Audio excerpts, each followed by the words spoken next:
Who is ready?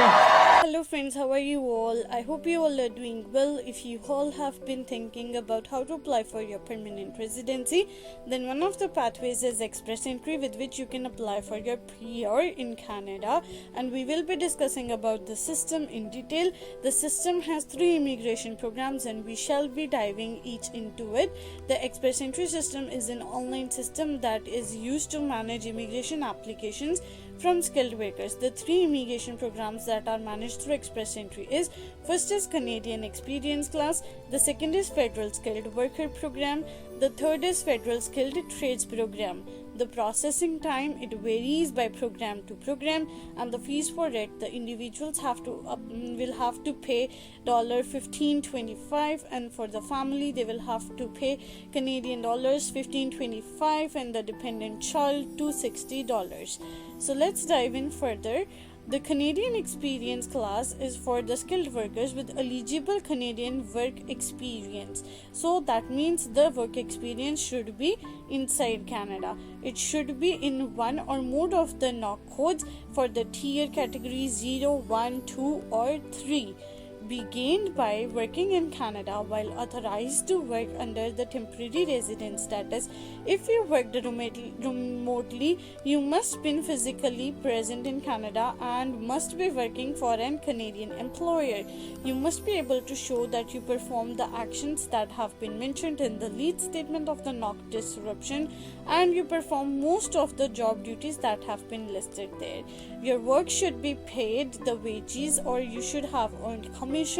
Volunteer work or unpaid internships does not count for the Canadian Experience Class.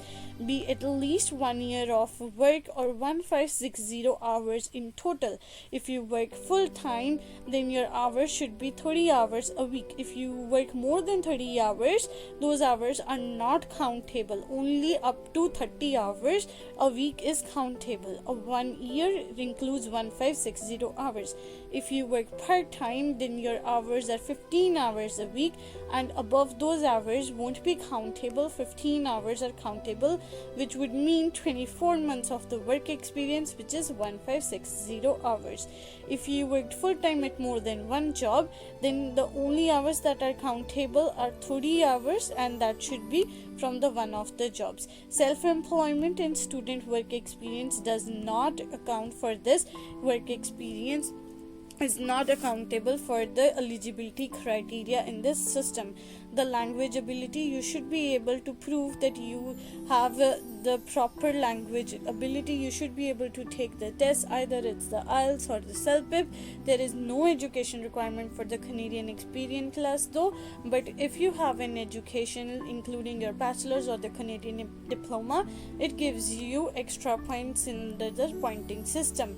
You must be admissible to the Canada, and you must show that where you will live in Canada outside the province of Quebec.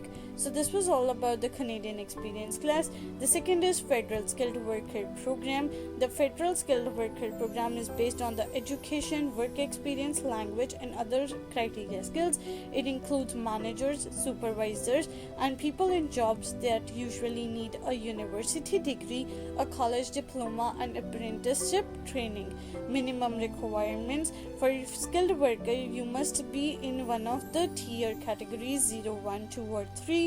You must have the same NOC as the job you want to use for your immigration application, called your primary occupation.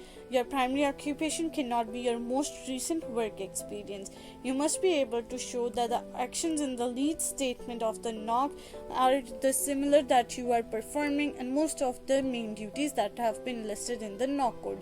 You have been obtained within the last 10 years. All the work experience have been obtained, either it is in Canada or abroad, within the last 10 years. It should be paid. The wages are paid and the earned commission is paid.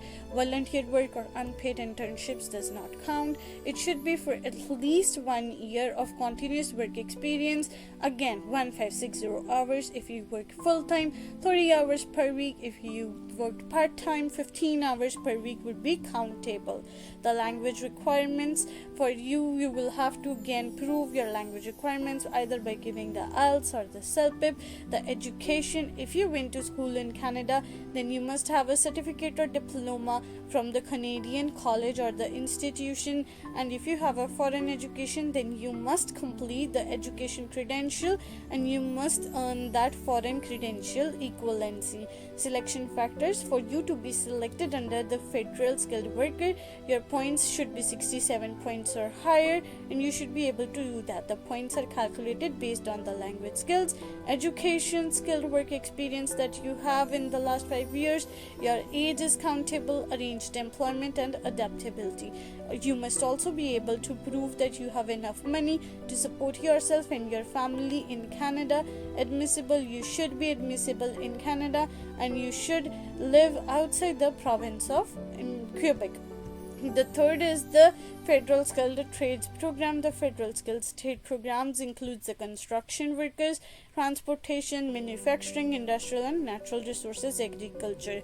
The NOC code should be one of these. The major groups of this is 72, 73, 82, 83 and 92.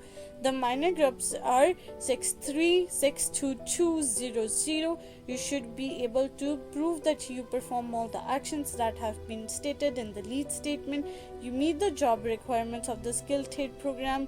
Your work was paid and you have been obtained in a country where you were qualified to practice, and you must have 2 years of full-time work experience, which is 3120. So not the 1560, 3120. You must have a job offer, you must have a certificate of qualification, you should pass a certificate of qualification exam. You should be able to prove your language skills either by the IELTS or CELPIP, and there is no education requirements for this. And if you are working in Canada, you don't need to prove the funds. You must show that you are admissible to the Canada. You must plan to live outside the province of Quebec. So these were all 3 express entry streams. If you have any questions, feel free to let me know and I will be able to help you out. Please don't forget to like, share and subscribe to my page. Thank you.